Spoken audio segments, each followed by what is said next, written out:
اعوذ باللہ من الشیطان الرجیم بسم اللہ الرحمن الرحیم۔ قرآن کریم کے ترجمہ و تفسیر کے سلسلے میں ہماری جو کلاس چل رہی ہے اس میں آج سورہ بقرہ کی آیت نمبر 216 سے ترجمہ شروع ہو رہا ہے۔ کتبہ فرض کیا گیا علیکم تم پر قتال کو، جنگ کو، وہوا حالانکہ وہ کرہ ناپسند ہے، لکم تمہیں، وعسیٰ اور امید ہے، ان یہ کہ تکرہو تم ناپسند کرو، شیئن کوئی چیز، وہوا اور وہ خیر بہتر ہو، لکم تمہارے لیے، وعسیٰ اور امید ہے، ان یہ کہ تحبو تم پسند کرو، شیئن کوئی چیز، وہوا اور وہ شر بری ہو، لکم تمہارے لیے، واللہ اور اللہ تعالیٰ یعلم جانتا ہے، وانتم اور تم لا نہیں تعلمون جانتے۔ مسلمان جب مکہ میں تھے تو کافروں نے اس قدر ستایا، اتنا تنگ کیا، اتنی تکلیفیں دی، لیکن مسلمانوں کو اجازت نہیں تھی کہ وہ جوابی کوئی بھی کارروائی کرے، یہاں تک کہ مسلمان مدینہ میں آ گئے ہجرت کر کے۔ جب مدینہ طیبہ میں آئے تو دوسرا سال تھا، تو مسلمانوں پر پھر جنگ فرض کر دی گئی۔ اللہ تعالیٰ نے اجازت دے دی کہ اب یہ ہے کہ آپ جنگ کر سکتے ہو۔ تو چونکہ مدینہ طیبہ کی فضا پرامن اور یہاں کسی قسم کا خطرہ نہیں تھا، تو بعض لوگوں کے خیال میں یہ بات آئی کہ جب ہم پرامن ہیں، ہمیں کسی قسم کا کوئی خطرہ نہیں ہے، تو پھر جنگ کیوں کریں؟ ویسے ذہن میں آئے تو اللہ رب العزت نے پھر بتایا کہ بعض اوقات انسان کسی چیز کو پسند نہیں کرتا لیکن وہ اس کے لیے صحیح ہوتی ہے، اور بعض دفعہ کوئی چیز پسند کرتا ہے لیکن وہ اس کے لیے ٹھیک نہیں ہوتی، اور کیا چیز انسان کے حق میں ٹھیک ہے اور کیا نہیں ٹھیک ہے، یہ اس کا علم صرف اللہ کو ہے، کسی انسان کو نہیں ہے۔ تو یہاں یہ ہے کہ بعض دفعہ آپ دیکھیں گے کہ آپ کو کوئی چیز بڑی اچھی لگتی ہوگی کہ یہ تو آپ کو مل کے ہی رہے، اور اس کے لیے کس قدر محنت کی جاتی ہے، کس قدر کوشش کی جاتی ہے کہ یہ چیز ہمیں مل جائے، لیکن وہ نہیں ملتی۔ تو اس پر بجائے اس کے شکوے شکایات اپنوں سے کریں یا اللہ پاک پر کریں، یہ ذہن میں رکھیں کہ یہ میرے لیے صحیح نہیں تھی۔ اب دیکھو نا کہ آگ جل رہی ہوتی ہے، اتنی روشن ہوتی ہے، بچے کا دل کرتا ہے اسے روشنی کو پکڑے، لیکن کیا ہے کہ ماں کو پتہ ہے کہ بچہ اگر آگ کی طرف ہاتھ بڑھائے گا تو جل جائے گا، تو اپنے بچے کو بچاتی ہے۔ بچے کو نہیں پتہ، چونکہ وہ چھوٹا ہے، اسے نہیں پتہ کہ آگ مجھے جلا دے گی، لیکن ماں کو پتہ ہے۔ کوئی بھی چیز ہے، آپ کو نہیں پتہ کہ آپ کے لیے وہ ٹھیک ہے، لیکن اس چیز کو پیدا کرنے والا اللہ، اس کو پتہ ہے، وہ جانتے ہیں کہ آپ کے حق میں کیا چیز بہتر ہے اور کیا چیز نہیں۔ تو اللہ رب العزت کی رضا پر راضی رہنا، یہی ایک مسلمان کی بہت خوبصورت خوبی ہے۔ جو اللہ ہمیں دے اسے لے لے، اور جو اللہ رب العزت نہ دے اس پر صبر کر لیں اور خوش ہو جائے، اور یہ ذہن میں رکھیں کہ یہ ہمارے لیے بہتر ہی نہ ہوگی۔ تو یہ ہے کہ اللہ تعالیٰ کی فیصلوں پر راضی رہنے والا یہ انسان ہے، اور جو انسان اپنے اللہ کے فیصلوں پر راضی ہو جائے، اللہ تعالیٰ اس کے لیے ہر راہ آسان کرتا ہے۔ یہاں پر یہ بھی ہے کہ بعض دفعہ بچیوں اور بچوں کے جب رشتوں کی بات ہوتی ہے، جب وہ بڑے ہوتے ہیں، تو بعض اوقات بچوں کا ذہن کہیں نہ کہیں بن جاتا ہے، بچیوں کا ذہن بن جاتا ہے کہ ہمارا رشتہ تو وہیں ہونا چاہیے، لیکن وہاں نہیں ہوتا۔ اس قدر محنت، کتنی بچیاں ایسی ہیں کہ وظائف کرتی ہیں، پڑھائیاں کرتی ہیں، اور پھر جب وہ نہیں ہوتا رشتہ تو پھر اللہ پاک پر شکوے شکایات کرتی۔ یہ اللہ کو پتہ ہے کہ کہاں کس کے لیے کون سی چیز بہتر ہے انسان کو نہیں پتہ۔ اللہ چونکہ حکیم ہے، اللہ چونکہ مالک اور خالق ہیں، اور اللہ پیدا کرنے والے ہیں، اور اللہ نصیب بنانے والے ہیں۔ اللہ تعالیٰ کو پتہ ہے کہ کس کا نصیب کہاں پر بہتر ہے اور کہاں پر ٹھیک نہیں۔ بظاہر ماں باپ جہاں پر دے دیتے ہیں تو بندے کو لگتا ہے کہ یہ تو ٹھیک جگہ نہیں ہے، لیکن آگے چل کر زندگی کے سفر میں انسان کو لگتا ہے یہ تو بہت اچھی جگہ تھی، اور میرے لیے بڑا یہاں میرے ماں باپ کا مفید فیصلہ ہے جو اللہ تعالیٰ نے مجھ سے کرایا ہے۔ اور جہاں اپنا ذہن تھا بعد میں کافی وقت کے بعد پتہ چلتا ہے کہ اچھا یہاں پر تو اگر ہوتا تو میرے لیے بڑی پریشانی تھی، میرے لیے بڑی ٹینشن تھی۔ تو یہ ہے کہ پھر بندہ اس پر خوش ہو جاتا ہے کہ میرے اللہ نے جو میرے حق میں کیا ہے وہ بہترین ہے۔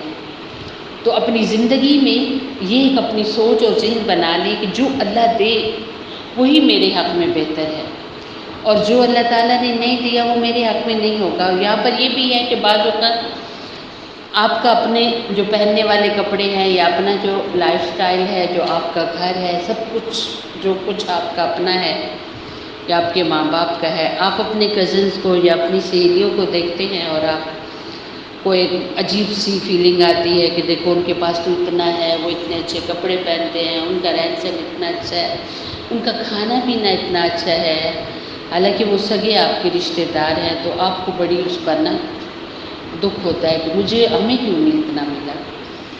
تو اگر یہ آپ کے ذہن میں ہو کہ جو ہمارے لیے بہتر تھا ہمارے اللہ نے وہ کیا، جو ان کے لیے بہتر تھا اللہ تعالیٰ نے ان کے لیے وہ کیا۔ آپ دیکھو کہ دنیا کی بہترین ہستیاں تو وہ ہیں، ایک تو اللہ کے پیغمبر علیہ السلام، اور پھر آپ کے انبیاء کے بعد آپ کے اصحاب، آپ کے شاگرد، مرد عورتیں۔ لباس کی جہاں تک بات ہے ان کے پاس تو پورا لباس نہیں ہوتا تھا۔ کھانے کی جہاں تک بات ہے تو 2 مہینے تو اللہ کے پاک پیغمبر علیہ السلام کے گھر کے اندر چولہوں کے اندر آگ ہی نہیں جلتی تھی، اور بس پانی اور کھجور پر گزارا ہوتا تھا۔ اور جہاں تک رزق روزی کی بات ہے یا رہائش کی بات ہے تو حضرت علی رضی اللہ تعالیٰ عنہ کا جب نکاح کا وقت آیا، جب ان کی شادی کا وقت آیا تو ان سے پوچھا کہ آپ کے پاس گھر ہے، تو انہوں نے کہا ہمارے پاس گھر ہی نہیں ہے۔ یعنی کہ رسول اللہ صلی اللہ علیہ وسلم جنہیں اللہ تعالیٰ نے اتنی کامل اور مکمل نبوت عطا کی، جو آپ نبی ہیں تو صرف انسانوں کے نہیں، جنات کے، فرشتوں کے، دنیا اور آخرت والوں کے آپ نبی ہیں۔ اور آپ علیہ السلام نے سیدہ فاطمہ الزہرا رضی اللہ تعالیٰ عنہ کے بارے میں ارشاد فرمایا کہ فاطمہ میرے دل کا ٹکڑا ہے، اور جب ان کی شادی کا وقت آتا ہے تو ان کے حضرت علی کے پاس گھر نہیں ہوتا، لیکن پھر آگے چل کر یہ رشتہ کتنا خوبصورت ثابت ہوا کہ اللہ رب العزت نے سیدہ فاطمہ الزہرا رضی اللہ تعالیٰ عنہ کو جو اولاد عطا کی، آپ علیہ السلام کیا خوشخبری دے رہی ہیں کہ یہ میرے بیٹے ہیں۔ ایک تو یہ، دوسرا یہ ہے کہ فرما رہے ہیں کہ یہ جنت میں جو جنتی نوجوان ہیں ان کی یہ سردار ہیں میرے دونوں بیٹے۔ تو اللہ تعالیٰ نے کتنا اونچا رتبہ اور مقام دیا، اور سیدہ فاطمہ الزہرا جنتی عورتوں کی سردار بنی، اور کتنا خوبصورت یہ جوڑا، اور یہ کتنی زبردست فیملی کہ جو امت کے لیے ایک بہت بڑی رہنمائی اور بہت بڑی ایک اسوہ بنی۔ یہ اتنا خوبصورت جوڑا اللہ تعالیٰ نے بنایا، سیدہ فاطمہ الزہرا رضی اللہ تعالیٰ عنہ اور حضرت علی المرتضیٰ رضی اللہ تعالیٰ عنہ کا۔ بظاہر دیکھنے میں اس وقت تو کچھ بھی نہیں تھا حضرت علی کے پاس، لیکن اللہ تعالیٰ نے وہ کچھ عنایت کیا کہ قاضی القضاء یعنی چیف جسٹس حضرت علی رضی اللہ تعالیٰ عنہ تھے، اور اللہ تعالیٰ نے حضرت علی رضی اللہ تعالیٰ عنہ کو کتنا اونچا مقام اور مرتبہ دیا کہ رسول اللہ صلی اللہ علیہ وسلم نے دنیا میں خوشخبری دی کہ علی آپ کا گھر میرے گھر کے پاس ہوگا جنت میں۔ تو یہ ہے کہ اللہ تعالیٰ جو فیصلہ فرما دے اس پر راضی رہنا ہی ایک مسلمان کی خوبی ہے۔ میرے خیال سے اگر یہ ذہن ہم بنا لیں سب کہ جو اللہ دے بس وہ ہمارے لیے بہتر ہے، اور جو نہیں دیا اس پہ ہمیں کوئی پریشانی کرنے کا حق ہی کوئی نہیں ہے۔ اب ایک بندہ اتنا صحت مند ہے، اتنا خوشحال ہے، اور آپ بیمار ہیں یا پریشان ہیں تو آپ اسے دیکھ کر روتے رہیں کہ مجھے کیوں نہیں خوشیاں ملی اور میں کیوں نہیں صحت مند ہوں۔ تو یہ سوچیں کہ قیامت کے دن جو دنیا میں پریشان حال لوگ ہوں گے اور دکھی ہوں گے، اللہ کے یہاں کتنا اونچا مرتبہ ہے، غریب غربا کا کتنا اونچا مرتبہ ہے۔ اللہ کے پاک پیغمبر علیہ السلام سے جب پوچھا گیا، صحابہ نے پوچھا کہ اگر ہم آخرت میں آپ کو تلاش کریں تو آپ کس جگہ پر ہوں گے؟ تو آپ نے فرمایا کہ میں اپنی امت کے جہاں پر تل رہے ہوں گے اعمال وہاں پر ہوں گا۔ تو لوگوں نے پوچھا کہ اگر آپ علیہ السلام وہاں نہ ہوئے تو پھر؟ تو آپ صلی اللہ علیہ وسلم نے فرمایا کہ میں اپنی امت کے غریب لوگوں میں ہوں گا۔ اور پھر آپ علیہ الصلاۃ والسلام نے کا یہ ارشاد بھی ہے کہ میری امت کے غریب لوگ وہ امیر لوگوں سے 500 سال پہلے جنت میں چلے جائیں گے، سبحان اللہ۔ اور پریشان اور بیمار لوگ جو ہیں دنیا میں جنہوں نے بیماریاں کاٹی آخرت میں جب اپنی بیماریوں پر ملنے والے صلے دیکھیں گے تو وہ کہیں گے کہ یا اللہ ہمیں تو اتنی تکلیفیں دی جاتی کہ ہمارے جسم کو کینچی سے کاٹا جاتا، ہمارے گوشت کو کینچی سے کاٹا جاتا، اس پر کتنی جزا مل رہی ہے ہمیں۔ تو کوئی بھی زندگی کا حصہ ہے، کوئی بھی معاملہ ہے، بالکل بھی کسی کو دیکھے ہی نہیں۔ حکم بھی یہ ہے، بڑے اکابرین یہی فرماتے ہیں کہ اپنی نظریں جب اٹھاؤ تو کسی کو دیکھنا چاہو تو دین میں اپنے سے اونچے لوگوں کی طرف نظر اٹھا کر دیکھو، اور دنیا داری میں اگر کسی کو دیکھنا چاہو تو اپنے سے نیچے والوں کو دیکھو۔ کیا ہے کہ اس سے پریشانی نہیں ہوتی۔ دین والوں کو دیکھو گے تو آپ کے اندر شوق آئے گا کہ یہ لڑکی، یہ بچی، یہ خاتون اتنی دیندار، اتنی پیاری نماز، اتنا پیارا پردہ یہ کرتی ہے، اتنی خوبصورت اخلاق والی ہے، یہ تو مجھے اس سے بھی زیادہ اچھا ہونا چاہیے۔ اور اپنے سے کم درجے والے دنیا کے لوگوں کو آپ دیکھیں گے تو آپ کے اندر اللہ کا شکر آئے گا کہ میں اتنی پریشان ہوتی ہوں کہ میرے پاس یہ چیز نہیں ہے، تو دیکھو ان کے پاس تو یہ بھی نہیں ہے، تو کیا ہے کہ پھر پریشانی نہیں ہوگی۔ تو اللہ تعالیٰ کی عطاؤں پر راضی ہونا ہی بہت بڑی کامیابی ہے، اور ہر غم سے ہمکناری، ہر دکھ سے انسان ہمکنار ہو جاتا ہے جب اللہ کی فیصلوں پر انسان راضی ہوتا ہے۔ یسألون، وہ پوچھتے ہیں کہ آپ علیہ السلام سے عن الشہر الحرام، حرمت والے مہینے کے بارے میں، قتال، جنگ کرنا، فیہ، اس میں کیسا ہے؟ قل، آپ صلی اللہ علیہ وسلم فرما دیجیے، قتال، جنگ کرنا، فیہ، حرمت کے مہینوں میں، کبیر، بہت بڑا گناہ ہے، وصد، اور روکنا، عن سبیل اللہ، اللہ کی راہ سے، وکفر، اور نہ ماننا بھی اللہ تعالیٰ کو، والمسجد الحرام، اور روکنا مسجد حرام سے، واخراج، اور نکالنا، اہلہ، مسجد والوں کو، منہ، مسجد سے، اکبر، بہت بڑا گناہ ہے، عند اللہ، اللہ کے ہاں، والفتنۃ، اور دین سے دور کرنا، اکبر، بہت بڑا گناہ ہے، من القتل، قتل سے۔ لوگوں نے سوال کیا کہ یہ حرمت والے مہینوں کے متعلق کہ اگر ان میں جنگ کریں تو کیسا ہے؟ واقعہ اس طرح ہوا تھا کہ مسلمان کافروں کا ایک ایریا تھا، وہاں پر جنگ کرنے گئے، اور یہ تھا کہ وہاں پر جنگ ہوئی اور مال و اسباب جو ان لوگوں کا تھا وہ مسلمانوں کو ملا، اور مسلمان جب واپس آئے تو مسلمانوں کے ذہن میں تو تھا نا کہ جمادی الثانی ہے، آپ کو میں نے بتایا تھا نا کہ حرمت والے 4 مہینے ہیں، نمبر 1 ذیقعدہ ہے، نمبر 2 ذوالحجہ ہے، نمبر 3 محرم الحرام ہے، اور نمبر 4 رجب المرجب ہے۔ یہ 4 مہینے ہیں۔ تو رجب المرجب سے پہلے جو ہے جمادی الثانی ہے، تو مسلمانوں کے ذہن میں، صحابہ اکرام رضوان اللہ تعالی علیہم اجمعین کے ذہن میں تو تھا کہ یہ ربیع الثانی ہے، جنگ اسی حساب سے ہو رہی تھی۔ لیکن جو کافر لوگ تھے، کیونکہ محرم یہ محترم مہینوں کا جو احترام ہے یہ شروع سے چلا آتا ہے، تو کافروں نے مسلمانوں پر ایک الزام لگایا کہ دیکھو جی جب یہ جنگ کرنے پہ آتے ہیں تو یہ حرمت والے مہینے کا بھی خیال نہیں کرتے۔ تو انہوں نے دیکھو رجب کا مہینہ شروع ہو گیا اور انہوں نے اس میں جنگ کی، تو اللہ رب العزت نے اس کا جواب دیا کہ تم اس پر اعتراض کرتے ہو کہ مسلمانوں نے حرمت والے مہینے کا احترام نہیں کیا، تو اس سے بڑے بڑے گناہ تو تم نے کیے ہیں۔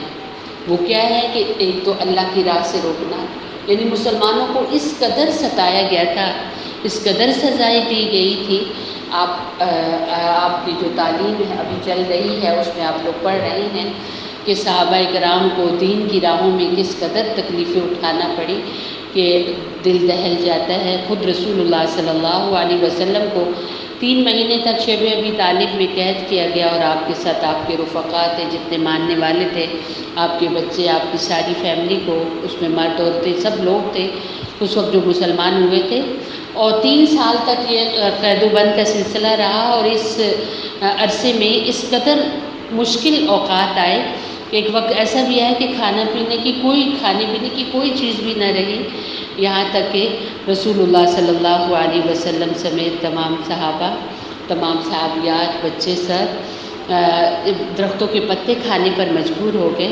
یعنی اس قدر انہوں نے ستایا تاکہ لوگ اور دیکھنے والے اسلام کی طرف نہ آئیں۔ تو اللہ تعالیٰ نے فرمایا کہ اللہ کی راہ سے روکنا، پھر نمبر 2 اللہ کی ذات کا انکار کرنا، اور نمبر 3 مسجد حرام جو ہے اس سے مسجد حرام کے اندر رہنے والوں کو مسجد حرام کی بے ادبی کرنا، مسجد حرام میں رہنے والوں کو نکالنا، یہ تو بہت بڑا گناہ ہے۔ اور پھر دین سے دور کرنا، یعنی رسول اللہ صلی اللہ علیہ وسلم جب بھی بڑے موقع آتے تھے، جیسے ان کے یہاں میلے لگتے تھے یا حج کا جب سیزن آتا تھا، تو نبی اکرم صلی اللہ علیہ وسلم لوگوں کے جمع غفیر جب ہوتا تھا تو آپ جاتے تھے اور دعوت دیتے تھے۔ تو آپ ایسا آ گیا کہ دعوت دیتے تھے تو یہ کافر جو تھے پیچھے لوگوں کو روکتے تھے اور کہتے تھے ان کی بات نہ ماننا۔ تو فرمایا کہ دین سے دور کرنا یہ تو قتل سے بھی زیادہ بڑا گناہ ہے۔ ولا یزالون، ہمیشہ رہیں گے وہ یقاتلونکم، جنگ کرتے تم سے، کتنا حتیٰ یہاں تک کہ یردوکم، وہ پھیر لیں تمہیں، عن دینکم، تمہارے دین سے، ان استطاعوا، اگر وہ طاقت رکھے، ومن یرتد، اور جو کچھ پھر جائے، منکم، تم میں سے، عن دینہ، اپنے دین سے، فیمت، پھر وہ مر جائے، وہو، اور وہ کافر ہو، فاولئک، پس یہ لوگ، حبطت، ضائع ہو گئے، اعمالہم، ان کے عمل، فی الدنیا، دنیا میں، والآخرۃ، اور آخرت میں، وَأُولَئِكَ، اور یہ لوگ، اصحاب النار، آگ والے ہیں، ہم وہ فیہا، آگ میں، خالدون، ہمیشہ ہمیشہ رہیں گے۔ ان آیات میں یہ بتایا گیا ہے کہ ان کی جنگ اور ان کا ظلم و جبر یہ تو پھر قائم رہے گا، یہ تو چلتا رہے گا، کب تک؟ جب تک یہ تمہیں مذہب اسلام سے واپس نہ لے جائے۔ اور یاد رکھو کہ جو بندہ بھی اپنے دین سے پھر گیا اور پھر اسی حالت میں وہ مر گیا، تو اس نے جو بھی پہلے اچھے عمل کیے ہوں گے سب ختم، اور ایسا بندہ سدا دوزخ میں رہے گا۔ ایک ہوتا ہے مشرک، جو اللہ کی ذات کے ساتھ کسی کو شریک ٹھہراتا ہے، چاہے وہ کسی نبی کو ٹھہرائے، ولی کو ٹھہرائے، فرشتے، جن کو، کسی درخت کو، کسی قبر کو۔ اور ایک ہوتا ہے کافر، جو سرے سے اللہ کو مانے ہی نہیں۔ اور ایک ہوتا ہے مرتد، جس نے اسلام قبول کیا اور پھر واپس کفر کی حالت میں چلا گیا۔ تو پھر کیا ہے کہ ایسا بندہ کیا ہے کہ وہ اگر اس حالت میں مر گیا تو وہ سدا دوزخی ہے۔ اللہ رب العزت نے جو دین اسلام کی دولت سے ہمیں نوازا ہے، اور دین اسلام اتنی بڑی دولت ہے کہ کائنات کی ساری دولت ایک طرف اور دین اسلام ایک طرف۔ اللہ نے جو کلمے کی دولت عطا کی ہے ہم سب کو، اس پر اللہ کا لاکھوں کروڑوں بار شکر ادا کرنا چاہیے۔ آپ دیکھو کہ حضرت ابراہیم علیہ السلام کے والد ایک نبی کے والد ہیں، خود رسول اللہ صلی اللہ علیہ وسلم کے چچا حضرت ابو طالب، جو کہ قدم قدم پر آپ کے ساتھی رہے، آپ کے آگے ڈھال بن کر رہے، لیکن ان کے پاس اسلام کی دولت، ایمان کی دولت نہیں تھی، تو وہ کہاں چلے گئے؟ وہ جہنم میں چلے گئے۔ ایمان کتنی بڑی دولت ہے کہ حضرت بلال رضی اللہ تعالیٰ عنہ، ان کا کوئی خونی رشتہ تو اللہ کے پاک پیغمبر علیہ السلام سے نہیں ہے، لیکن ان کے پاس دولت ایمان ہے، تو اللہ رب العزت نے کتنا اونچا انہیں درجہ عطا کیا کہ وہ مؤذن بنے مسجد نبوی کے، اور وہ آپ صلی اللہ علیہ وسلم کی ایک حدیث کا مفہوم یہ ہے نا کہ سارے لوگ جس جگہ پر دفن ہوتے ہیں وہاں سے اٹھیں گے، لیکن بلال میرے قدموں سے اٹھیں گے، سبحان اللہ۔ اور وہ آزان کہتے اٹھیں گے، حالانکہ کوئی خونی رشتہ نہیں، اور تھے بھی حضرت بلال یہ تھا کہ غلام تھے اور تھے بھی حبشی. اور آپ دیکھو کہ اللہ تعالیٰ نے ایمان کی وجہ سے کتنی بڑی دولت سے نوازا، اور کتنے 70 سردار مکہ کے سارے بدر کے کنویں میں آج بھی پڑے ہوئے ہیں اور دوزخ کا عذاب سہ رہے ہیں. تو ایمان اتنی بڑی دولت ہے کہ جو انسان کو کہاں سے کہاں پہنچا دیتا ہے، اور بی ایمانی اتنی بڑی اللہ رب العزت کے ہاں سے ملنے والی بدنصیبی ہی ایک سمجھ لیں کہ جتنا بھی انسان امیر کبیر ہو، اگر اس کے پاس دولت ایمان نہیں ہے تو پھر وہ دنیا بھی وہ ناکام ہے، چاہے کہ کتنا بھی اسے دنیا کامیاب کہے. بظاہر قارون کو سبھی کامیاب کہتے تھے، لیکن وہ ناکام مرا کیونکہ اس کے پاس دولت ایمان نہیں تھی. اور مذہب اسلام جو ہے نا، یہ صرف کلمہ پڑھ لینے کا نام نہیں ہے. ایک اللہ کے ولی تھے، ان سے کسی نے پوچھا کہ یہ جو کلمہ ہے یہ تو جنت کی چابی ہے نا؟ تو فرمانے لگے ہاں ہے تو چابی، لیکن چابی کے ساتھ دندانے ہوتے ہیں. آپ کبھی تالا کھولنے کے لیے چابی کو دیکھے تو چابی جس سے تالا کھلتا ہے اس کے وہ چھوٹے چھوٹے کنارے دندانے ہوتے ہیں جس کی وجہ سے تالا کھلتا ہے. تو فرمایا کہ یہ باقی جو اعمال ہیں یہ دندانے ہیں. ایسی چابی سے تالا نہیں کھلتا، بلکہ دندانے ہوں تو تالا کھلتا ہے. تو آپ صرف کلمہ پڑھیں اور باقی کچھ بھی نہ کریں تو اس سے پھر کامیابی نہیں ہوگی. ایک بچی اور بچہ جب بالغ ہو جاتا ہے، یہ کئی بار میں نے بتایا ہے کہ بچی کو جب پیریڈ ہو جائیں اور بچہ جب یوں سمجھے کہ اس کی آواز بدل جائے یا اس کی مونچھیں آنا شروع ہو جائیں، یوں اگر وہ اس کو ایج کو لیا جائے تو 13 سے 15 سال کے درمیان میں لڑکی لڑکا بالغ ہو جاتے ہیں. اب بچیاں تو اب جلدی ہو جاتی ہیں، وہ تو 12 سال میں بھی ہو رہی ہیں. تو جب بندہ بالغ ہو جاتا ہے تو یہ ہمارے کندھوں پر 2 فرشتے آ جاتے ہیں. ان کا نام ہوتا ہے کرامن کاتبین. ایک کے ہاتھ میں اچھائیاں لکھنے والا رجسٹر ہوتا ہے جس کے اندر ہماری اچھائیاں لکھی جاتی ہیں، دوسرے بائیں سائڈ والا جو ہے ہماری برائیاں لکھتا ہے. اس وقت سے انسان کے اوپر ہر حکم اسلام کا لاگو ہو جاتا ہے. نماز 5 وقتی فرض آپ پر لاگو ہو گئی، چاہے آپ اچھی پڑھیں نہ پڑھیں، اب آپ اپنے خود ذمہ دار ہو گئے ہیں. اس میں یہ ہے کہ آپ کے ماں باپ یا آپ کے بڑے نہیں ہیں آپ کے ذمہ دار. کل کو آپ نے اچھی نماز نہیں پڑھی یا پڑھی نہیں اور سب کو بتا دیا ہم تو بڑی نمازی ہیں، ہم تو پڑھ چکی ہیں، یہ آپ کا اور آپ کے اللہ کا حساب ہے. اللہ ہر جگہ دیکھتا ہے، اللہ ہر پل سے واقف ہے کون کس وقت کیا کر رہا ہے. اللہ تو دیکھ رہا ہے نا. اور اللہ تزر وازرۃ وزر اخری، ایک وقت ایسا آنے والا ہے کوئی کسی کا بوجھ نہیں اٹھائے گا. تو اپنے اندر یہ آپ لوگ پیدا کرو کہ میں نے خود اپنے حساب دینا ہے. آج اگر میں اچھی نماز نہیں پڑھ رہی یا آپ پردہ نہیں کر رہے، پردہ کسی کا حکم نہیں ہے، اللہ کا حکم ہے. اور جب آپ کے کندھوں پر منکر نکیر یہ کرامن کاتبین آ گئے ہیں، آپ بے پردگی کریں گی، آپ غیر محرم کو دیکھی جا رہی ہیں. آپ سب کے سامنے تو نہیں کرتی لیکن ویسے دیکھ رہی ہیں، آپ ویسے سب کے سامنے ابایا ڈالتی ہیں تو غیر محرموں سے اپنے کزن سے سلام بھی کر رہی ہیں، ہاتھ بھی ملا رہی ہیں، ان کے ساتھ گپ شپ بھی ہو رہی ہے. تو اس میں کسی کی پکڑ نہیں ہے، آپ کی پکڑ ہے اور بہت شدید پکڑ ہے. اور یہ آپ دیکھو کہ یہ بھی ایک طرح کی قسم ہی سمجھ لو مرتد کی، اللہ معاف کرے، کہ اسلام اختیار بھی کیا، کلمہ پڑھا بھی نمازی نہیں پڑھ رہے، کلمہ پڑھا بھی پردہ ہی نہیں کر رہے، کلمہ پڑھا بھی اچھا اخلاق ہی نہیں ہے، کلمہ پڑھا بھی مسلسل جھوٹ بول رہے ہیں. اور آپ کو اللہ تعالیٰ نے مال و دولت دیا ہے، کلمہ پڑھ بھی چکے ہیں، آپ کوئی زکوٰۃ صدقہ ہی نہیں نکال رہے. اللہ نے اتنا دیا کہ آپ اللہ کے گھر کی زیارت کر سکتے ہیں، آپ کوئی نہیں کرنے کی نہ تمنا ہے دل میں نہ خواہش ہے. اور اسی طریقے سے رمضان کے روزے آگے سب کے سامنے روزہ رکھا، آرام سے پانی بھی پی رہے ہیں، سائڈ پہ ہو کے، کسی کو پتہ ہی نہیں چل رہا ہے، کھا پی بھی رہے ہیں. اللہ تو جانتا ہے نا.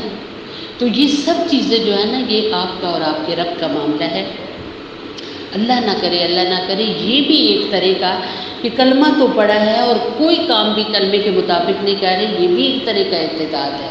یاد رکھو اللہ تعالیٰ سے پناہ مانگا کرو کہ یہ آخری جو جملہ اللہ تعالیٰ نے ارشاد فرمایا کہ جو بندہ بھی دین اسلام سے پھر جائے، اگر اس کے ماضی میں کوئی کام تھے اچھے تو اس کا کوئی حساب ہی نہیں لیا جائے گا، بلکہ قیامت کے دن کے بارے میں آتا ہے کہ ایسے لوگوں کے لیے تو اعمال تولنے کے لیے وزن ہی نہیں کیے جائیں گے کہ ان کے اعمال تولے جائیں، یعنی ان کے لیے ترازو ہی نہیں رکھا جائے گا۔ تو اس لیے اللہ رب العزت نے جو دولت اسلام عطا کی ہے، اس کا ایک ایک قانون بہت خوبصورت ہے۔ آپ دیکھو کہ آپ جب نماز پڑھو گے تو نمازوں میں زیادہ لمبی نمازیں دو ہی ہیں، ایک عشاء کی اور ایک ظہر کی ہے۔ زیادہ سے زیادہ کتنا وقت لگتا ہے؟ 20 منٹ لگتے ہیں۔ اور علماء یوں فرماتے ہیں کہ اگر آپ باوضو رہو، جب بھی آؤ ٹوائلٹ جاؤ، آپ وضو کر کے نکلو، آپ کی کبھی نماز نہیں قضا ہوگی۔ ایک وضو کر کے، دوسرا ٹائم آپ کے مائنڈ میں ہو کہ ٹائم کب شروع ہو رہا ہے، ٹائم جب شروع ہو گیا تو اس سے کچھ وقت، کچھ منٹ کے بعد آپ نماز پڑھ لو۔ اس سے کیا ہوگا؟ اول وقت میں جب آپ نماز پڑھیں گے تو آپ کی نماز کی پابندی ہوگی۔ رسول اللہ صلی اللہ علیہ وسلم کی باقاعدہ حدیث ہے کہ اسلام اور کفر کے درمیان فرق کرنے والی چیز نماز ہے۔ ایک بندہ، اسی طرح صحابہ گئے تھے نا جنگ کرنے کے لیے، تو پوچھا کہ آپ صلی اللہ علیہ وسلم جب بھی کچھ صحابہ جاتے تھے کسی بھی ایریے میں جنگ کے لیے تو آپ بتاتے تھے کہ اس میں داخل ہونا نماز کے اوقات میں، اگر وہاں اذان ہو تو پھر ان لوگوں سے جنگ نہیں کرنی، اذان نماز ہو، یعنی ایک کفر اور ایمان کے درمیان حد فاصل جو ہے نا وہ نماز ہے، تو نماز کی بھی پناہ پابندی کی جائے۔ حدیث پاک کا یوں بھی مفہوم ہے نا کہ جیسے ہی بے نمازی انسان قبر کے اندر جاتا ہے تو اس کے اوپر ایک بہت بڑا سانپ مسلط ہو جاتا ہے، اور اسی طریقے سے بے نمازی انسان کے بارے میں آتا ہے نا کہ دنیا میں اس کے اوپر 3 عذاب مسلط ہوتے ہیں۔ ایک تو بے نمازی انسان کے چہرے سے صلح خا کر نیک لوگوں کا نور ہٹا لیا جاتا ہے، یعنی کچھ بھی کر لو ایسا بے رون کا چہرہ ہوتا ہے اور دل بے چین رہتا ہے۔ بے نمازی انسان کا دل کبھی بھی پرسکون نہیں ہوتا، اچھا کھانا پہننا رہنا سب کچھ ہے، لیکن چونکہ نماز نہیں ہے اس لیے بے چین ہے۔ اور پھر چونکہ نماز یعنی زمین کے خطوں کو اور ٹکڑوں کو نماز کے ذریعے آباد نہیں کیا نا، تو پھر گھر بھی کبھی آباد نہیں ہوتے۔ یعنی ایسی بچیاں جو بے نمازی ہوتی ہیں، جب ان کی شادیاں ہوتی ہیں تو ان کے گھر آباد نہیں ہوتے، حالانکہ وہ رہ رہی ہوتی ہیں، لیکن گھر میں ہر پل اور ہر وقت جنگ، اور ہر پل اور ہر وقت بے سکونی، ہر پل اور ہر وقت پریشانی۔ تو ایسا کیوں ہے؟ کیونکہ انہوں نے اللہ تعالیٰ کی زمین کے ٹکڑوں کو آباد نہیں کیا اپنے سجدوں سے۔ اس لیے نماز کو یوں سوچو کہ اللہ رب العزت نے جتنی بھی مخلوق ہے، اللہ سب کو رزق دیتے ہیں نا، تو ساری مخلوق رزق کھاتے ہوئے ہر لقمے کے ساتھ اور ہر نوالے کے ساتھ زمین پر اپنا سر ٹیکتی ہے۔ اور اگر اللہ مجھے کہہ دیتا کہ جتنی نعمتیں ہیں ہر نعمت کے استعمال پر سجدہ کرو تو کتنا مشکل ہوتا۔ تو اللہ تعالیٰ نے ایسا نہیں کہا، بلکہ اللہ تعالیٰ نے 5 وقت کی ہمیں نماز دی۔ اگر ہم 5 وقت کی نماز ادا کریں گے تو گویا ہم ہر نعمت کے شکر گزار بنیں گے، ہر نعمت پر ہم اللہ کا شکر ادا کر رہے ہیں، ہر نعمت پر اللہ رب العزت کی حمد ہماری زبان سے ہے۔ تو یہ نماز ہماری شکرانہ ہے۔ اور اسی طریقے سے آپ اگر پردہ کریں گے تو آپ دیکھو بے پردہ بچیوں کا کیا حشر ہے دنیا میں، کیا حالات ہے ان کے دنیا میں، اور کیا ان کی تباہی ہے عزتوں کی، نیلامی ہے عزتوں کی، کہیں ان کی عزت نہیں ہوتی۔ لیکن ایک باپردہ بچی ہر کوئی اس کی عزت اور رسپیکٹ کرتا ہے، ہر کسی کی زبان پر اس کی تعریف ہوتی ہے، اور ایسی اچھا اور عالی اخلاق رکھیں گے تو ہر کسی کا دل کرے گا آپ سے بات کرنے کو، ہر کوئی آپ کے پاس بیٹھنے کو پسند کرے گا، ہر بندہ چاہے گا کہ وہ آپ کو اپنائے اچھے اخلاق۔ آپ روزہ رکھیں گے تو آپ کو پتہ ہے نا کہ رسول اللہ صلی اللہ علیہ وسلم کا ایک فرمان ہے کہ روزہ رکھنے والے کے منہ کی جو اسمیل ہے وہ اللہ کے ہاں مشک و عنبر یعنی جنتی خوشبوؤں سے بھی زیادہ خوشبو ہے۔ اور روزے کے بارے میں یہ حکم ہے کہ اللہ تعالیٰ نے فرمایا اس کی جزا، اس کا بدلہ تو میں دوں گا، اس کا کوئی فرشتے لکھ ہی نہیں سکتے، اتنی جزا ہے۔ اور اسی طریقے سے آپ جب اللہ کی راہ میں زکوٰۃ و صدقات دیں گے تو ایک دیہاتی تھے نا، انہوں نے پوچھا تھا کہ اللہ کے غصے کو کون سی چیز ٹھنڈا کرتی ہے، تو آپ صاحب نے فرمایا تھا کہ اللہ کے لیے صدقہ کرنا۔ صدقے کی کوئی لمٹ نہیں ہے کہ آپ بہت زیادہ مال و دولت ہو تبھی تھے۔ آپ دیکھو کہ ایک صحابی تھے، انہوں نے آدھی کھجور لائی تھی اور اتنی وہ دل سے لے کے آئے تھے، اور لوگوں نے ان کو تانا بھی اس پر دیا تھا جو منافق تھے۔ تو اللہ تعالیٰ نے اسی وقت جبریل امین کو بھیجا اور اللہ کے رسول السلام سے فرمایا کہ ان کی آدھی کھجور کو ڈھیر کے اوپر رکھیں. اتنی اخلاص سے انہوں نے یہ کھجور لائی ہے، ان کے پاس تھی ہی آدھی کھجور. آپ دیکھو نا آدھی کھجور کتنی سی ہوتی ہے، لیکن اتنی ہی اخلاص سے لائے ہیں کہ ان کے اخلاص کی وجہ سے ساروں کا یہ ڈھیروں کا ڈھیر مال جو اللہ کی راہ میں خرچ کیا گیا ہے، دیا گیا ہے، یہ سارا قبول ہوگا. سبحان اللہ. تو اللہ تو دلوں کے اخلاص کو دیکھتے ہیں، اس کو نہیں دیکھتے کہ آپ کتنے زیادہ دے رہے ہیں. زیادتی کی اللہ کے ہاں مقام نہیں ہے، اللہ کے ہاں تو اخلاص کا مقام ہے. تو اسی طریقے سے اللہ کے گھر کے دیدار کا ہر وقت اپنے ذہن میں ایک اس کو بساؤ. علماء یوں بھی کہتے ہیں نا کہ جس انسان کی آنکھیں قابو میں نہ رہتی ہوں کہ ہر وقت جیسے گھروں میں تو ظاہر ہے عام ہے، اب تو یہ مصیبت ہے ٹچ موبائل ہے، آپ کسی بھی وقت یوٹیوب آن کریں تو وہاں آ کے کیا ہے، غیر محرم ہی لوگ ہیں نا. تو غیر محرم پر نظر جان بوجھ کے اگر یوں پائی تو وہ تو معاف ہی نہیں ہے، اور اچانک سے پڑ گئی تو ایک نظر معاف ہے، دوسری معاف نہیں ہے. اور علماء یہ فرماتے ہیں کہ 40 دن تک ایمان کی لذت جو ہے نا، کہ آپ ایک صاحب ایمان ہیں، اس پر کتنا مزہ آ رہا ہے، کتنا ہمیں عبادات میں سکون ملتا ہے. 40 دن تک یہ لذت اللہ چھین لیتے ہیں غیر محرم کو جب آپ دیکھتے ہیں. تو علماء فرماتے ہیں کہ جس انسان کی نگاہیں اس کے کنٹرول میں نہ ہو، وہ خانہ کعبہ کی تصویر اپنی آنکھوں میں بسائے. ویسے تو آپ آنکھیں بند بھی کریں گے تو آپ کے سامنے وہ گھر ہوگا، تو اس کو بساؤ اور اللہ تعالیٰ سے دعا کرو کہ یا اللہ اب تو وہ وقت آ گیا ہے کہ کعبۃ اللہ میں تو وہ رونقی ہی نہیں گئی. اب تو اتنے حالات خراب ہو گئے ہیں کہ لوگوں کی وہاں حاضری آپ بند کر رہے ہیں، اپنے گھروں کے دروازے بند کر رہے ہیں. اللہ مجھے وہاں بلائیے. تو جب آپ مانگنا شروع کر دیں گے، آپ کو پتہ ہے نا کہ پہلی نظر ریئل میں جب خانہ کعبہ پر ایک تو تصویر ہے، جب یوں سامنے پڑتی ہے تو علماء فرماتے ہیں کہ سارے صغیرہ گناہ انسان کے معاف ہو جاتے ہیں، اور پھر یہ کہ اس وقت جو بھی دعا انسان کرتا ہے اس کی قبول ہوتی ہے. اور پھر قیامت کے دن جب انسان اللہ کی عدالت میں پیش ہوگا تو خانہ کعبہ اور وہ جو حجر اسود ہے، جس نے بھی اس کا بوسہ لیا، حجر اسود اس بندے کی ایمان کی گواہی دے گا. تو اس گھر کے لیے اللہ رب العزت سے دعائیں کرنا کہ اللہ وہاں کی حاضری ہماری قسمت میں کر.